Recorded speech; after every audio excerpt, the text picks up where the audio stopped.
তাণ্ডব ট্রেইলারে ভয়াবহ অ্যাকশনের ছাপ। বরবাদের থেকেও ভয়াবহ অ্যাকশন নিয়ে ফিরছেন ঢালিউডের শীর্ষ তারকা শাকিব খান। সেই সাথে জানাতে চলেছি ছবিটির অফিসিয়াল ট্রেইলার কবে নাগাদ মুক্তি পাবে।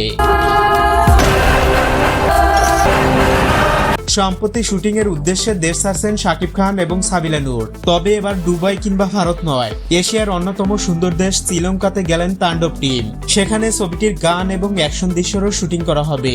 জানা যায় টানা এক সপ্তাহ শুটিং হবে শ্রীলঙ্কায়। গেল মাস থেকে বাংলাদেশের বিভিন্ন লোকেশনে প্রায় 70 ভাগ শুটিং কমপ্লিট করা হয়েছে। এবার বাকি 30 ভাগ বিদেশেই সম্পূর্ণ করা হবে। বর্তমান জেনারেশনের সব আধুনিক টেকনোলজি ব্যবহার করা হচ্ছে ছবিটিতে। এতে অ্যাকশন দৃশ্যে বিশেষ কিছু প্রদর্শন করা হবে। আসন্ন ঈদুল আজহায় মুক্তি পাবে তাণ্ডব, যেটি পরিচালনা করছেন তুফান খ্যাত নির্মাতা রাইহান রাফি এবং প্রযোজনা করছেন alpha I SBF entertainment limited.